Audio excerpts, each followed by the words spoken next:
All right, good evening. I'd like to call the June 9th, 2022 North Bend Planning Commission meeting to order at 7 p.m. Item number one, we're going to start with roll call. I'm going to call your first name, and you can say here. Brian? Here. James? Here. Olivia? Here. Giuliano? Here. Hannah? Here. Kareen? And Susan Torgerson. All right, so that's... Kareen, can you unmute? Kareen, are you here? All right. No. Where'd that come from? Okay, well, she's here. Can you hear us? I'll give us a chance to know. Yes, that's true. Okay. All right, so we have a quorum, we have 7 people. The second item on the agenda is vote for vice chair. And what that is when the chair is absent, me, then the vice chair takes over the duties of the chair. The duty of the chair is to keep the meeting in order, and how that's done is the chair opens the meeting, announces activities, chair recognizes members, asks for motion and calls for votes, and then closes the meeting. Is there anything other than that you guys want to share about vice chair? No? Covers for the chair. All right. Is there anybody who's interested potentially in being vice chair? It seems like if somebody has been on the plan commission for a while, if you guys want it, it seems like you should have the first dibs. And if I'm the senior person. You've been nominated. The problem I have with it is I pretty much have to leave if I get a call. and How about you, Olivia? I was also, Kareen was chair of the EDC. Oh, so okay. even if she hasn't been a planning commissioner, she has Right. ran the meetings. So I don't know if, Kareen, you look unmuted now. Yes, Can we hear you? I think I'm unmuted. I don't have much of a You voice. are. Hey, do you have any interest in being vice chair? I'm willing to do it if there's no more senior member of the planning commission who's available. What do you, Olivia? Yeah, I like I said, I'm on call, so if I'm chairing and I get a call, I gotta leave. So, if it's, I don't know. I mean, you've never gotten a call in all these years. That's right. That's how it goes. So when Yeah. I'm vice chair, we get a call every time. The one time I do it to chair. Olivia, if you're willing to be a vice chair. Yeah. Yeah. The assistant to the assistant Yeah, regional right. manager. If you don't have your heart set on it, I would love to do it. I'm okay with doing it. Yeah. Go for it. Okay. All right, would a commissioner like to make a motion to nominate? Yeah, I'll make a motion to nominate Commissioner Moe for vice chair. Is there a second? A second. Hannah. So we have a motion by Commissioner Bover to nominate Olivia, and a second by Hannah Teal. Any discussion? All in favor say aye. Aye. Any opposed? Motion is passed by a vote of 7-0 with no one opposing. Do we need a time on that? Does it matter? No time needed. All right. Item number, congratulations, Olivia. I'm gonna be gone the rest of the year. Talk about your vacation time. Yeah. Item number 3, public comment, non-agenda items. At this time, we'd like to consider comments from the general public. We'll open that right now at 7:04. Being there's nobody out there in the public, then we'll close it at 7:04.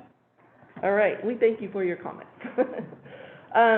Now we're gonna, we want to review our agenda from, our minutes from last meeting, May 26, 2022. You guys should have a copy of that. And if you guys would have a chance to take a look at it, I'll give you a moment. See if there's any corrections, clarifications, changes. Now's the time to address them.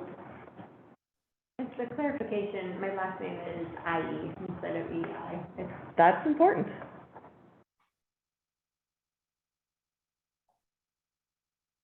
It's correct on there. Anything else? Do we have a commissioner would like to make a motion to move to approve the May minutes with the correction of Hannah's last name? Yeah, I'll go ahead, sorry, and make a motion for approval of the May 26, 2022 Planning Commission meeting with the correction of Hannah's last name spelled correctly. Do we have a second? And that would be Brian. All right, we have a motion by Commissioner Moe to approve May 26 meetings, and second by Commissioner Allward. Any discussion? All in favor, say aye. Aye. Any opposed? All right, motion passed, 7-0, with no one opposing. All right, item number 5, it's an overview of the Economic Development Action Plan by the staff. They're gonna provide us an overview, and then afterwards, we can ask any questions of Mark Knoll, if you would like. You have the floor. That sounds great. Thank you. Thank you. Good evening, everybody. I know two of you. I know Corrine, because she was on the Economic Development Commission, and I know Susan, we met once before in a North Bend Downtown Foundation meeting. Yes? But the rest of you are new faces, so I look forward to getting to know you all better. My name is Mark Knoll. I'm the Economic Development Manager here with the city. I just started around November 1st, so I've been here for about 7 months now. I was previously with King County Metro, was there for about 4 years, but really excited to step into this role and be a part of this community here. So I'm here to give a brief overview of the Economic Development Action Plan that we will be working on throughout the remainder of this year. This has been a long time coming. It certainly predates my time here with the city. So just by way of a little background, so in late 2020, City Council directed staff and the Economic Development Commission to put together an economic development work plan. And in response, the Economic Development Commission, or the EDC, developed a vision and 5 goals for economic development in the city that was consistent with the city's comprehensive plan and our branding guidelines. And the EDC also developed a SWOT analysis, or strengths, weaknesses, opportunities, and threats, that outlined many of the primary issues and opportunities that were facing the city relevant to economic development. And so then there was a pause because of some staffing changes and because of COVID. But now that I've stepped into this role and gotten on my feet a little bit, we are building momentum and ready to move. So over the past couple of months, we have been working hard to find a consultant that will help assist us in this planning effort. We went through a pretty rigorous process. We received 6 proposals from consultants all across the country. We did interviews with 4 of those firms, and through that process, we ended up with a firm called Place in Maine. They're actually out of Michigan, so out of state, out of the area, but they've done work with small cities across the country. And I think that we're excited to bring in somebody that will see North Bend through fresh eyes and bring a fresh perspective and doesn't have any preconceived notions of North Bend. So on June 7th, just earlier this week, City Council authorized signature of a contract with Place in Maine. And so we hope to kick off with the consultants later on this month. So I see there's 4 main components of this Economic Development Action Plan. First is an update of the data that was included in the 2018 economic profile.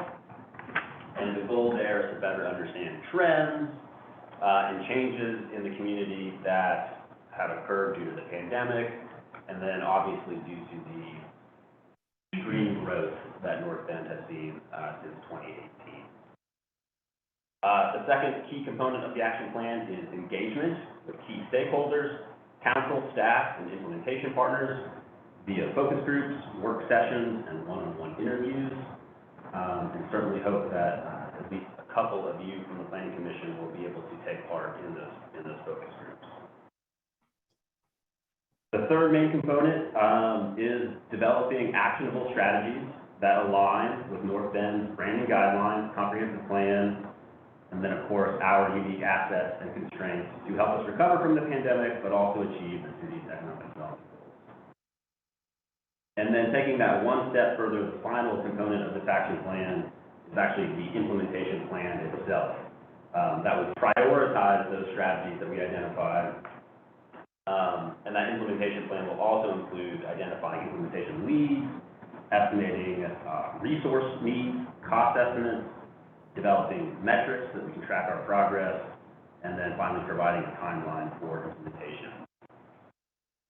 So, the outcome of all of this, hopefully, again, will provide specific and actionable strategies for staff to pursue, as well as guidance for council decisions that will impact the economic health and well-being of North Bend. It will also serve as a required economic development element of the comprehensive plan that will be due at the end of 2023.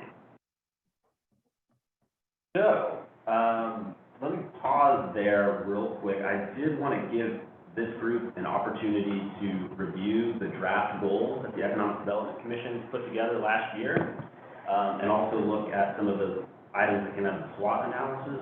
But before we do that, any questions about what I covered and the process moving forward?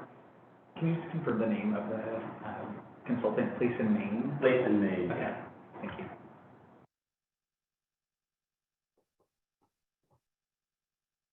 Anybody's interested in their proposal that they initially submitted, certainly can provide a copy of that. Any other questions? Okay, well, yeah, let me just pass around this list of goals. It also has a brief description associated with each of the goals. So I just want to give you all a couple of minutes just to digest these, and just interested if you all have any initial comments or thoughts or feedback. And I know there's enough for the commissioners. Mike, Jamie, may not be enough for you guys. I've got one. Sure. Yeah, I have it right here. Oh, okay. Oh. Yes. Different. Nice and big, but, yeah, I have it as well.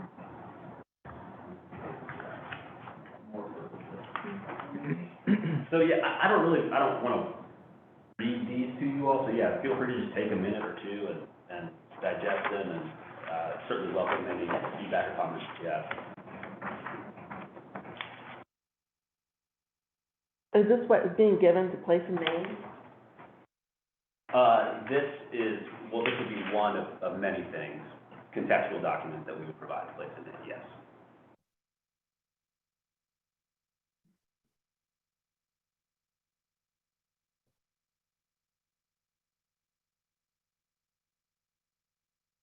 Through the general fund, are there programs available in North Bend to work with, property owners or neighborhoods or commercial districts in improving like curb gutter sidewalk or, power lines or anything like that? Does the city have anything like that So, no, the city doesn't have anything like that budgeted. The only program that I'm aware of would be something like the CDBG grants, but we use those for other kinds of projects than instead of homeowner frontages. We are working on a program specifically for frontage improvements along North Bend Way. So that will have, we're working on a deferral program for developers to defer their improvements so that we can do it all at once with a new complete street design that's being done. So, and then hopefully it'll reduce their costs when we do it, because we'll have a better economy of scale than each property owner. But we don't have anything for like an individual homeowner to apply through our general fund. We have kind of an equivalent from parks, though. We have our adopted park program where residents can participate in maintaining our city parks and providing small-scale improvements. And then together with that, there's a small park improvement budget that the Parks Commission actually has discretion to authorize use of funds for. So, like last year, there was a citizen that said, we really could use a back court for tennis, one of those big backboard things. And so that's what he said, yeah, that's a great idea. So they use that small park improvement budget and works to, a very simple way for direct engagement. Right, absolutely. There is like the downtown foundation and stuff, but I don't know, do they have anything Grants for homeowners. tangible? Yeah, It like would that be they for can, businesses if they had anything, yeah, any program. yeah. Not familiar with NIMBYism? Not in my backyard. Okay. I'm very familiar with it. Yeah, me too. Especially here, I mean, this is a little off the subject, but are there any plans for any annexations or anything? I mean, the city is pretty tight, you know? Yes, so this map on the wall shows you the boundaries of the city and the boundaries of the urban growth boundary. That urban growth boundary is the max we can, so the color, all the colors, so the little red line in the middle is our city boundary. All the colors total the biggest the city could possibly get. We have no plans at this time for any annexations of theirs. We are contemplating, there's a new law that just came out that says we can trade urban growth areas. So one of the things we're looking at is maybe giving up some of more of our rural urban and incorporating some of the area closer to the freeway and the middle school and things like that, so that we can get a little more even places that we don't think are developable and really already open space because it's in a floodway and all of that, giving that up and taking it out of our GMA and maybe bringing something else in that's a little more developable and economic development wise. But nothing has been really discussed at council. It's just kind of an idea we're looking into with the new law. What can we do? What can't we do? So yeah. Okay, so anything on the other side of the river? Anything white is untouchable for us. Mhm. And that's just governed by, the county, is that That's right? just state law, yeah, basically the urban growth area has not expanded since it was created. And so we don't know if in the future with this housing crisis, if they'll consider changing that, but since it was created, there has been no real change to those urban growth areas. People have just annexed within, from city boundary to within that urban growth area. Any comments or initial reactions on these goals? Anything that surprised you? Pretty spot on, perfect? There's definitely overlap with our housing work that we're gonna be doing. Jobs housing balance is key, and we hear a lot about that. The two really relate to housing. Rest more economical, and economic is what I'm seeing. Well, if there's no other comment on the goals, if you flip your paper over there, that is the result of the SWOT analysis that the Economic Development Commission did last year. This was also presented to City Council as well, and so when you see that importance column on there, I think that's as it relates to both the commission and council. But yeah, just curious if you take a minute or two just to review this list, if there's anything that jumps out at you or you feel might be missing. One item that came up as we re-reviewed this with the Economic Development Commission was the lack of childcare facilities in North Bend. We saw that as either a weakness or a threat. So that was one thing that kind of added as an addendum to this list. But I'm just curious if anybody has any additional thoughts. How do you read this list? You got strengths and weaknesses. Yeah. So what's the question that's being asked for these? This is generally just kind of taking an inventory of the existing conditions of the community.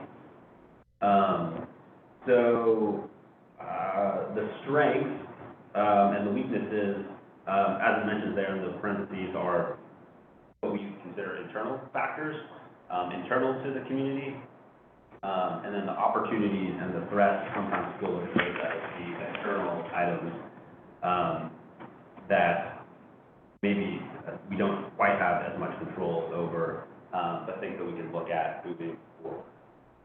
What was the criteria to differentiate between medium, high, and low? You know, this was before my arrival, so I couldn't tell you. It was just a discussion, it was really just a discussion. What did we feel was a high importance, it was kind of here's two, which one's more important to you than this? Next one, which one's more important, creating a high, Yeah, it's relatively medium, and low? subjective, I would say. Yes, it is very. I have one copy, my copy. Yep. Shows everything there. Okay. Internally built initially, and then it says coming from the economic. No, it was It done was- through the commission. The economic. The commission did it. Okay. Literally did it in the meeting. We sat there and discussed each one and had a long list and then started narrowing it down to 5 and putting priorities. Actually 8. I think we tried to get them to 5 and we couldn't get them down to 5. I realize, I know it's tough to kind of categorize something into a simple one statement thing, but the downtown, I guess I worry about it being kind of poo-pooed too much as put into the weakness category. Without maybe elaboration more onto the details of, I know it's a general condition there, but it seems like the downtown could also be just as much an opportunity Yeah, for economic development. yeah, I 100% agree. I think there is another document that does expand on this and has a much longer explanation that made it this, to try and get it to this one title. Mhm. So I think this was one of the ones that we had a really hard time getting down to a single title summarizing what they felt were the weaknesses within what we had, so. Yeah, and I would look at this as just a high-level starting point. I think that, a lot more detail and some of the nitty-gritty may come out in some of those focus groups that we hope to have with our stakeholders and key implementation partners, as we go through the next couple of months. I have a question. So help me read the threats, this external factors. So I'm looking at cost of living, importance low. Are we saying that it's not important, or are we saying that we don't think that it's a problem? It's probably something that we can't handle at all, so it's of low importance because we can't tackle it. So it's not something that we can do to help the cost of living.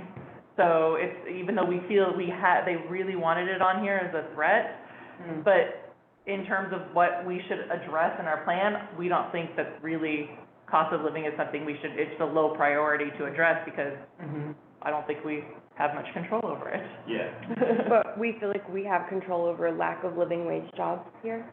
I think We actually, we discussed in the Economic Development Commission meeting, whether we should include things like cost of living at all, because they're not unique to North Bend. So we actually had a debate over, does this even belong on this document in the first place? Because it's not city specific. And we decided that it was something that we did want to include because it's something that we need to consider, but it's not necessarily something that we can control or mitigate. It's just something that needs to figure into the analysis. And when we went through the priority order, or how high we place things, we kind of ranked things one against the other in terms of where can we make the biggest impact. And so we weren't trying to send a message that cost of living isn't important or it shouldn't be considered. It's just that in terms of North Bend City specific, with our economic development plan, what are we trying to do here? And impacting cost of living was not the top priority of the outcome of the economic development plan. It just wasn't something we thought was a realistic goal for our economic development plan. So hopefully that helps put things into context a little bit. Generally, the opportunities and threats are things that you consider more that are like I said, usually external. So it's not always something that can be controlled but need to be considered. Strengths and weaknesses are more areas that we have the ability to deal with in the plan directly. But yet you want to consider your opportunities and threats. Yeah. Yeah, thanks, Corinne, for that overview. That's really helpful context, I think, since I wasn't in the room when this was made. But yeah, Olivia, great questions. I think that's really helpful. I would say don't put too much stock in the high or low importance at this point. Yeah. The rest of it, we can't control taxing, we can't control lack of living wage jobs. Well, yeah. I mean, like, really, I just as much, I guess. Well, we I mean, I'm can open. actually impact living wage jobs, or at least at the EDC, we thought that we could, an appropriately planned economic development plan could attract more living wage jobs to the city. That was one of the big goals of the economic development plan, was to create a kind of climate that would attract living wage jobs. So I don't think that's an unrealistic aspect of the plan. Is it ambitious? Well, absolutely, for sure. But is it off the table in terms of something that the city of North Bend can accomplish? I don't think so. I think it's something that we can absolutely drive. It may not happen, within the next 6 to 12 months, but over time, can we cultivate an environment that fosters businesses that offer opportunities for living wage careers? Absolutely, we can do that. I really think that we can.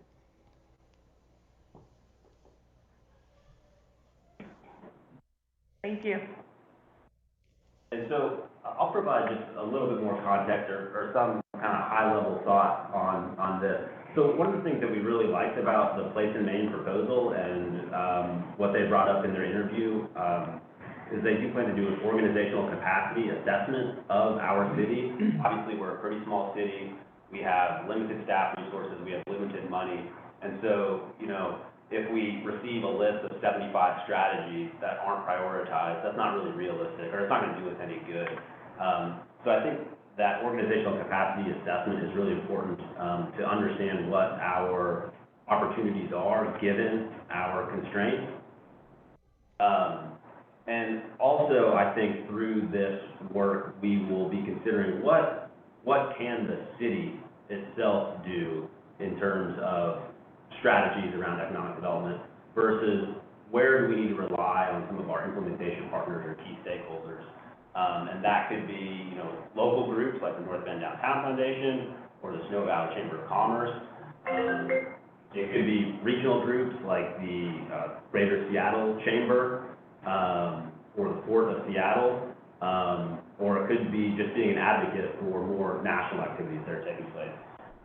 So I think, this process, this planning process will help us understand what we can do as a city, and then maybe where we can leverage our partners or at least be an advocate. I want to know what you want to do about the threat of Snoqualmie. Cyber warfare there. We debated whether Snoqualmie was a threat or not, because the idea was that, people come to the general area for tourism, and so in a sense, if people are drawn to Snoqualmie and to the falls, or, whatever it is that they're visiting Snoqualmie for, that could provide some benefit to North Bend. But on the other hand, if they're coming, they're only going to, for example, eat lunch one time. And they're probably going to spend a fixed amount of money on souvenirs in one location, and things like that. And so we saw the city in that sense in competition with some of those, for some of those dollars with the city of Snoqualmie.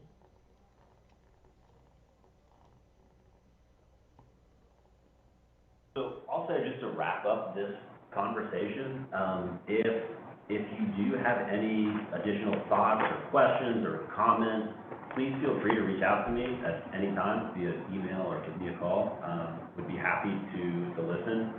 And if you think you might be interested in serving on one of these focus groups or diving a little bit deeper into this economic development action plan, if this is something that really stirs your blood, certainly reach out to me as well.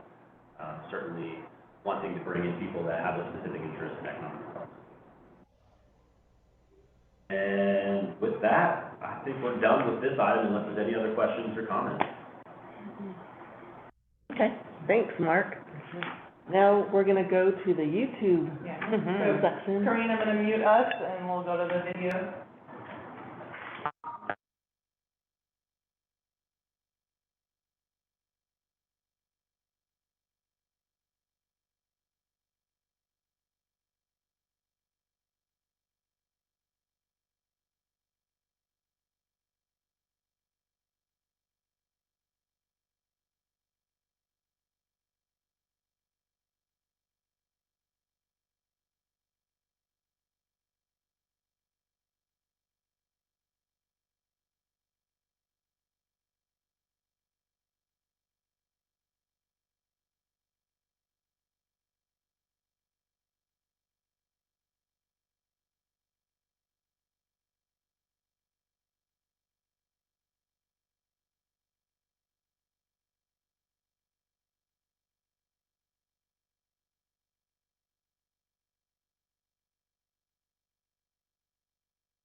Okay, we're coming back, Kareem, for discussion. I just wanted to clarify some of the terms in there. I don't know if everybody's familiar with, you guys know what an ADU is, accessory dwelling unit, basically a backyard cottage. And there's a lot of discussion on missing middle. You guys heard of that idea? Yeah, Susan's familiar with that. We'll probably come back to the planning commission here. But, the idea there is it's a housing type that was developed a lot before World War II, where it's not conventional single family, but it's not big multifamily like you see built today. Today you see apartment complexes. It's more of a 4-unit multifamily Yeah, building. 2, 3, 4. Yeah. And it fits well into the context of a single family neighborhood. So it kind of gives that feel and that design of a normal single family neighborhood, but at sizes that people can more easily afford. So we wanted to see what you guys thought about this, if there's any questions, we can answer. And it just kind of sets up some of the work that we're gonna see with our housing needs assessment, that we're gonna do with the valley, and then our housing action plan. What exactly is the housing needs assessment with the valley? Yeah, so the 4 valley cities, came together, we were all awarded, money from the state. And so we'll probably have meetings in the future, to come, but it's gathering a lot of data, updating a lot of our housing element of our comprehensive plan. So what do we have to work with now? We're doing that with a valley-wide lens, you know, and then we'll drill it down to North Bend for more of an action plan. But it's required now by the state, and the level of detail that we have is not enough. And so they want us to consider, you know, how many housing units do you need to provide, but how many in different, AMI is another common term, area median income. So what, you know, if it's 0 to 30, 30 to 50, you know, 50 to 80. And so some of that's gonna be coming down of, you know, asked of us, you know, plan for accommodating that. Now, as the city, we can't dictate, you have to do it, builder, but we can incentivize it, and, hopefully there's more funds available for developers to get to help, but it takes a lot of money to build affordable housing, so, Yeah, so one of the things that we've been talking about, what they talked about a lot is, you know, differentiating between affordable housing and attainable housing. So, a lot of people are starting to, especially now if you watch these videos of speakers, they're considering affordable housing as subsidized and attainable housing as market rate affordable. So, well, you know, I think that it's a great way to differentiate between subsidized housing and, missing middle, which is usually what's considered attainable housing. So, yeah. I don't know where I read it, maybe it was a video, I don't know, but, Renton actually has created some, like ADU Correct. plans that are already ready to go. Yep. To help potential. They have created 3 different options, with full drawn engineered plans, basically pre-approved for the building code. Obviously, they're gonna have to update them next year with the new building code, but, they have, however, they're not seeing a huge uptick in construction of ADUs, so it wasn't a huge incentive to get people to, buy them. The issue that we're seeing with ADUs is that it's a new dwelling unit, so you have to pay the impact fees of a new dwelling unit. The city needs those fees to accommodate that person, but it makes it so it's very expensive to build an ADU. So that's one of the things that when I talk to the legislator, you know, maybe there's a program to reimburse cities or reimburse them that impact fee, so that the city still gets the funds it needs to operate, you know, to expand systems with new units, and yet still can encourage an ADU type construction. So yes, they did do plans, but they had, when I met with them in September, they didn't really see a huge uptick in One of the other big construction of hurdles, though, is often CCNRs, so neighborhoods will say you can't build them. And we see some in North Bend coming in, and they're not difficult to permit, they don't take a long time. I mean, so, I don't see that as a big hurdle, and we do allow it, so. And it's not even just the CCNRs, usually where there are CCNRs, it's usually newer housing, which means they've already built it to the envelope Yeah. they can, which means there's no room to build an ADU on those lots. ADUs are usually still in big lot, old housing. Older housing, yeah. So even if CCNRs don't allow them, usually those aren't the neighborhoods that have room to fit the setbacks, because the house is already built to the building envelope. The other part for me is ADUs is, it's typically spoken for, right? Mhm. A lot of the ADUs. You build it for someone, yeah. You're building it for a Usually. family member to come live in, it's not. Yeah. But that family Eventually it member can be doesn't have to have an rental. apartment somewhere else if they can live in the ADU Right. on your property. So yes, you're correct. Usually it's a cousin, an uncle, a family member, a brother, a parent, or a child that usually lives in ADUs. But, I came from California and a lot of them were rentals too. Mhm. So, it was a mix of both. I don't think it's ADUs as a viable mass option, right? Mhm. It's hit or miss, or not hit or miss, but it's onesie twosies, right? If you're not building a ton of those, and that doesn't really address a mass need. Mhm. I think it touches on it though, because, okay, so you've got a kid, one of your kids who wants to buy a house, they're renting the ADU from you, now they can start saving up money so they can eventually buy their own house. And so it kind of helps a little bit with the gap there. Helps a little bit, but also, especially around here, the cost of living and the cost of a house around here, you're renting for a long time before you can afford. I Yeah. don't, with the gap increasing so quickly, you'll never catch No, up. I know, I mean, I've said it before, I've done this, I've only been here for 4 years, I'm not like the official veteran here or anything. But yeah, I mean, I moved here in 2010, and I couldn't afford, I make good money, and I couldn't afford to live here if I didn't have bought back in 2011, right? And, It's even worse than that. Right. I couldn't have taken this job today that I took a year and a half ago. Yeah. My house is almost doubled. They've built 4 brand-new houses, exactly same floor plan, in my same development, because it's an 8-unit development. They did 4. I couldn't afford to buy one of the new houses today that's for sale. And that's only a year and a half. mhm. Mr. Kwame has been trying to get a director, and they can't hire Yeah. one because nobody can afford to live near Snoqualmie where they want to live and be a director. And so, and that's what hit, that was hitting hard for me, is like, it's really hard, they're not even seeing first-time buyers come in and try to buy houses, Mhm. they can't. They can't, yeah. Cannot even, entertain it, so. Any plans for rail coming this direction? I mean, obviously they're focusing on Redmond area right now, but is there a long-term Issaquah? Yeah, It's close to end right now. Okay. Mhm. There is, In the what Valley year? cities would love to, in that 50-year plan, when they finally come to Issaquah, to have a plan to get out to here, but it's really, right now, their plan ends in Issaquah, but they're still. When we have a rail, I know it's not light rail, but it just makes me wonder if that can be incorporated somehow, Yes. It was like in Chicago. we When it does used go to Issaquah, there'll probably be more buses back and forth to get you to Right. that. If it was rail in North Bend, it'd be to get to Ellensburg before it would be to get to. So one of the biggest factors that is, I think, also one of the most difficult politically is lot size. So that's one of the biggest determinants that we, as a city, can have an effect on, that affects affordability.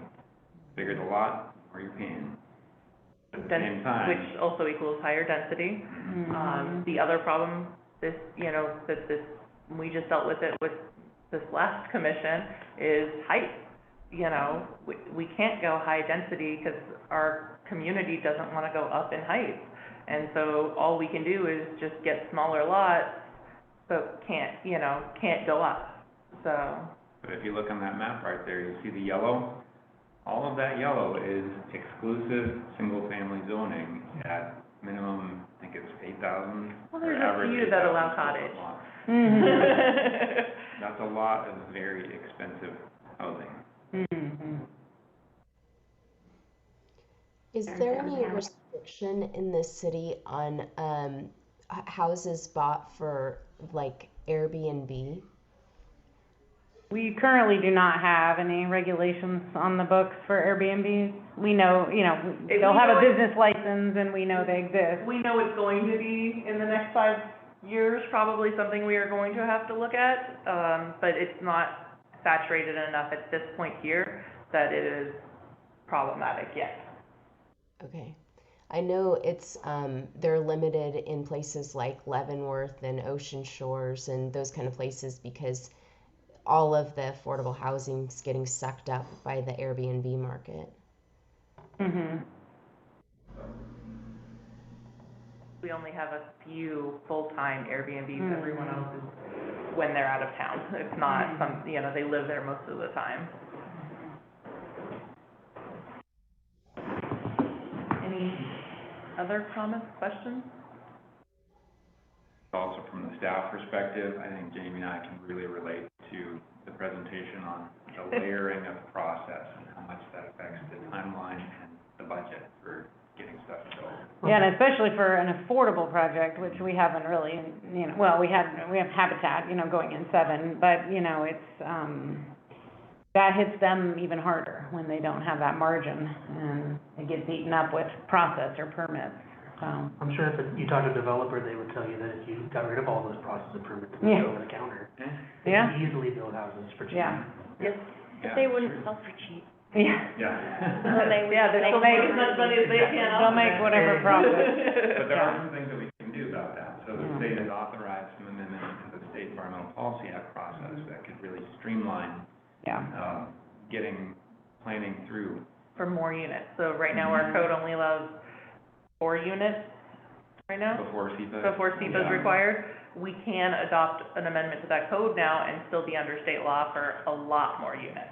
Yeah, it's a lot. What, like 200 units now or something like that? It's a lot, So so that'll probably be coming your way. We might figure out what that middle ground is for our city before we worry about SEPA. A lot of SEPA issues are covered by other mandates, so at this point, it's really just an informational document about pulling all of the different laws together, so even if SEPA isn't required, they're still required to do pretty much everything that's within SEPA.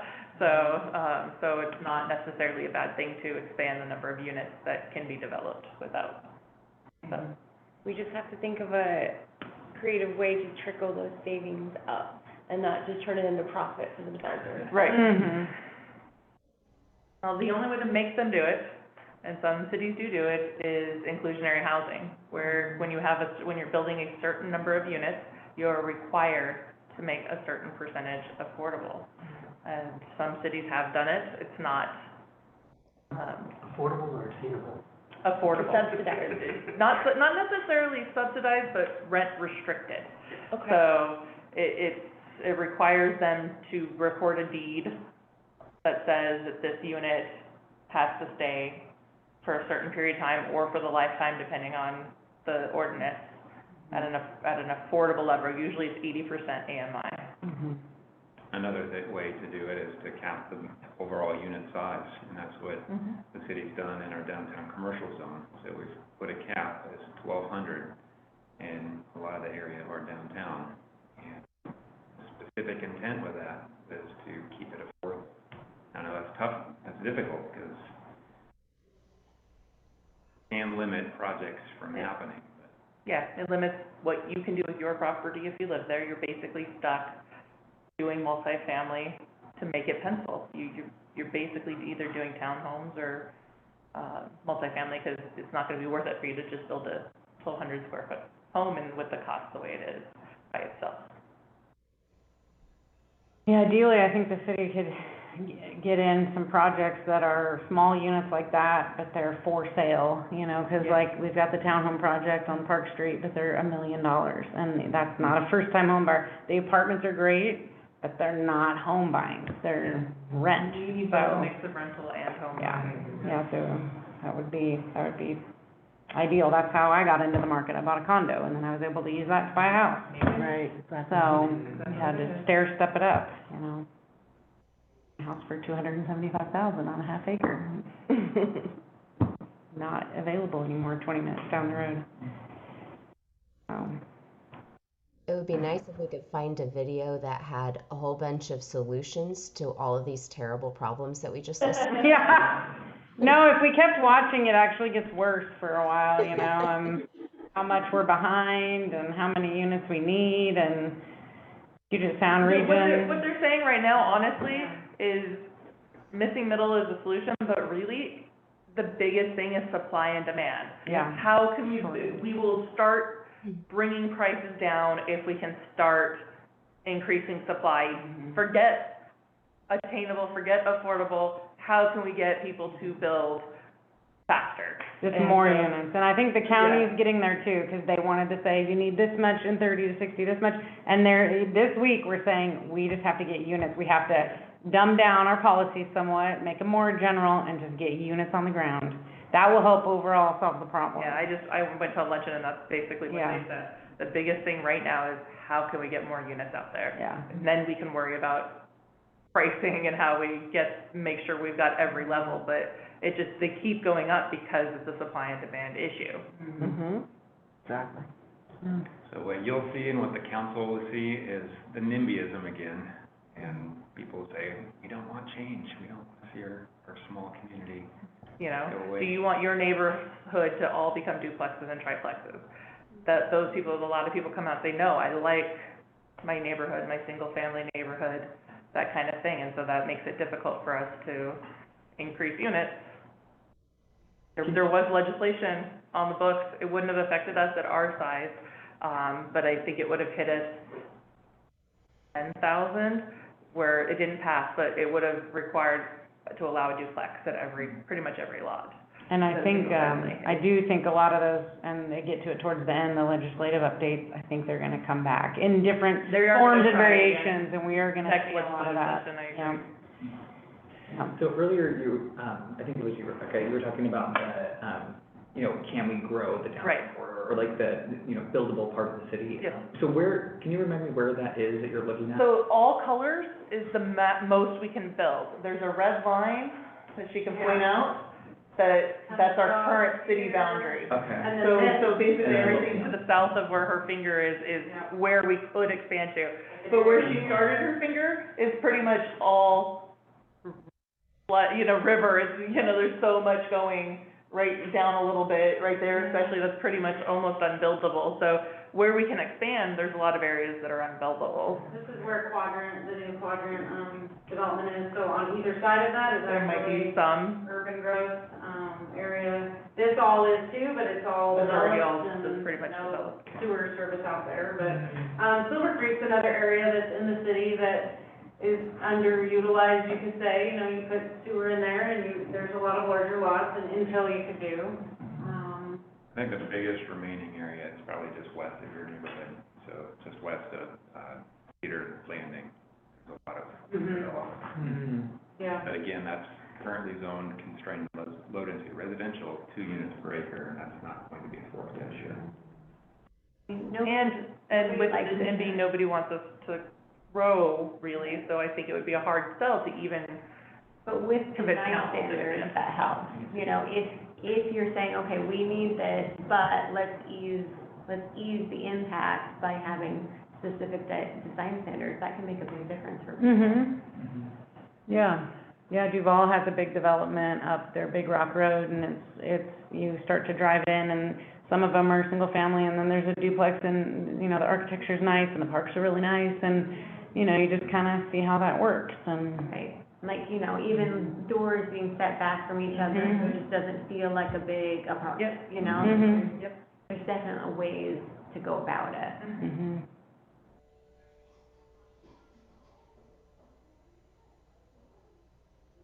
Okay. Yeah, it's a lot to think about, yeah. So we did wanna talk a little bit about moving forward from here. Did you guys wanna watch, it's really 2.5 hours, so there's 2 hours more. Did you guys wanna just watch it at home and have the next meeting for just a discussion? Or we could pick out the most exciting parts and watch it together. It's kind of up to you guys and your preference. It's not all, we don't necessarily have to watch all of it, but, like I said, they get into state legislative updates. There is, some talk about the HUD and the vision and how many units were behind, SEPA reform, just kind of a mixture of things. but basically, usually we also talk about a summer schedule everyone goes on vacation over summer and what you guys want. We don't have any codes that are really in process right now that need to go through. So, we could probably take all of July off and probably all of August. We're still trying to find out if that second meeting in August is currently designated right now as a public hearing for that transportation element.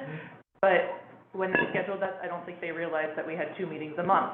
So it might be able to go to the first meeting in September. So we're looking at that, wanted to hear what you guys think about that. I don't plan on just outright canceling them all. If something comes up, I'll reach out and see if you guys are available. But the next meeting was just gonna be more affordable housing discussion, whether you wanna do that, watch the video and come in and have a 30-minute discussion for that meeting or not. I personally like to watch the video, just calling that out, but I would love more info on like any draft housing needs assessments that would be. Yep. Nothing is available yet. They just started the project, they just literally requested all of our data, Okay. every city's permitting data and things like that, so we don't have anything to share. Well, When we- it comes out, we will yeah. definitely have our consultant come share it with you. And what we could share, is some of the existing cities that have done plans, just to kind of look at theirs and say, okay, this is what ours might look like, and that would be, yeah, that would be good homework. I think these videos are really good for just priming you guys, so that Yeah. when we do come in and see amendments to the house. And we're gonna have to You'll talk be- about policies, recommendations to council, things like that. So did you guys wanna do another 30 minutes at the next meeting and discussion, and we could try and put together? 30 to 45 minutes of watching and a discussion, is that interesting? Don't act too excited. It's okay if you say no. Or we can, like you said, if you guys can watch it on your own, we can just have a discussion. Are there, I personally am gonna go home and watch it, because I am interested, but are there certain things that we could like pay attention to? Yeah. That you guys wanna discuss? I took notes on all of it, and I could go back and kind of see where I would zero my focus Yeah. in on, if that helps you guys. Great. 'Cause, you know, she started to get a little, like, winded at where we cut it off, and they're gonna ask her questions, and so I could do that. I could go through and say, watch, you know, minute to here, here to here, and then just give you my rough notes. And then if you wanna also, you know, I recommended the class, they also have those videos, so if you just wanna understand the, planning process, basically, what we're gonna, you know, it talks about our periodic update that we're about to go through and what's required and what just our general, what planning is in Washington.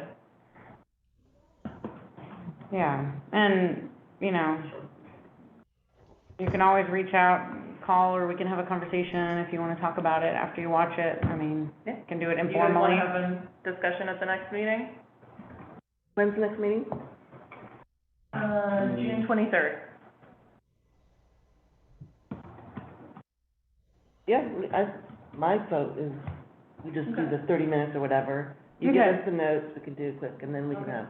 Okay, I'll give you notes, You'll I'll do give the you the homework? outline of, yeah, I'll give you some homework, and then maybe, identify a segment we can watch together and talk about. Okay, perfect. And then we can talk about the other homework stuff, and then kind of wrap it up, I think, in a meeting for sure. I think it'd be helpful to, you know, prep a little for the discussion too, like what we want to get out of that, just so we're Yeah. not, you know, just rambling and talking. But if there's like any like specific things that we could pay attention to, like Elizabeth was saying, that would be super nice to Okay, Yeah. have in our back pocket, so. okay.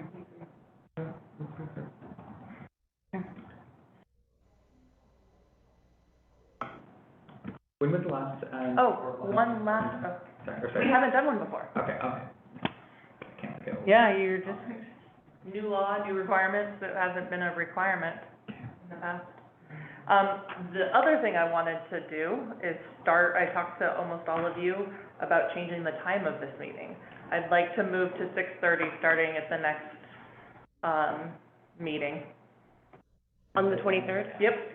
And out of reminder. Yes, I will send out a reminder, we'll send out the calendar, we'll remind. Update we'll try- calendar. We'll try and also remind you the day before, it's 6:30. Yeah. Like- Is that just easier Yeah, for me you too. guys? I'm not sitting here for 2 hours working Okay, between, yeah. it's not, it's, you know, Yeah. it doesn't- some of us can go home for dinner, I can't.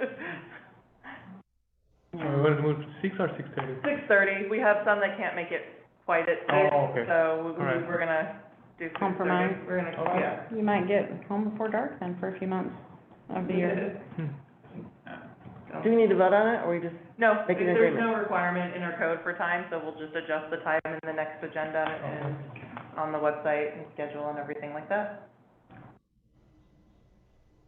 Do you want to talk about the schedule and further? So, I mean, if you can, like I said, right, as of right now, I don't see anything in July and August, but if you guys have planned vacations, if you can email them to me, that way if we do need to have a meeting, I can kind of do a quick glance without having to do a poll and see when we have a quorum, you know, and when we wouldn't.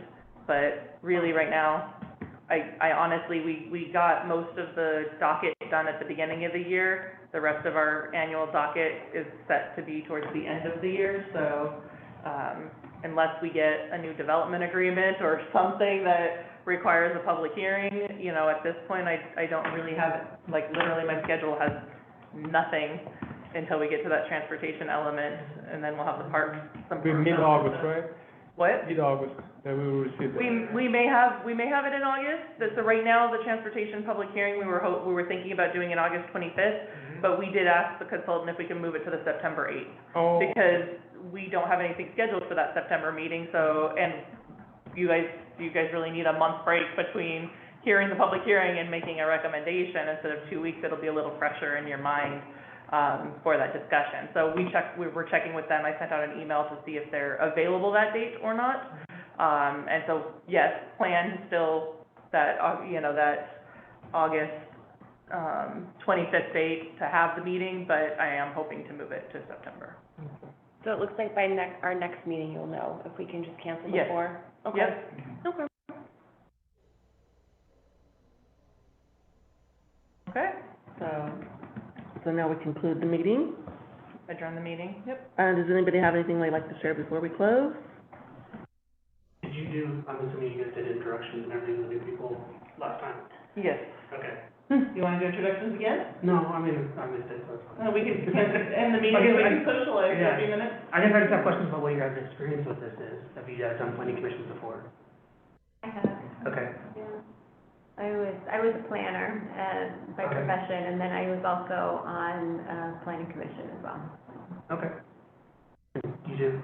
This is my first time on a planning commission. My background's in health education, public health, and then, marketing for, government agencies, so, have some government experience, but no commission experience, so super excited to be a part of this. yeah, same for me.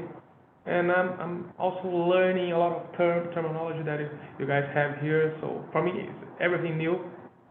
Even like not North Bend, but USA, everything is new, so I'm learning things during this like first meeting, so that's why I'm trying to keep quiet here, but trying to understand you guys. And questions, Yeah.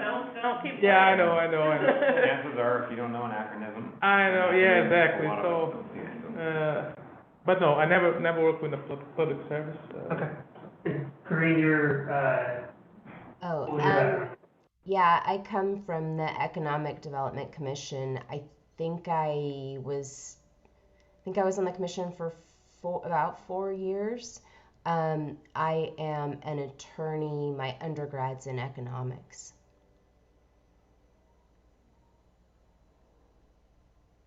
Was there anything that drew you guys in particular to the planning commission? Or you, Olivia? Well, yeah, Yeah. What drew you? I wanna hear about you guys too, but, I'm a stay-at-home mom. I quit working when I had my oldest son, and so I'm not ready to go back to work full-time, but I love it, so I'm excited to get my toes wet. Why don't we adjourn the meeting and socialize? Okay. All right, well, thanks to everyone who spoke today. Thank you to city staff for providing the overview of the Economic Development Action Plan and the YouTube video. And thank you to all the new commissioners and everybody being here. With that, we'll adjourn at 8:34.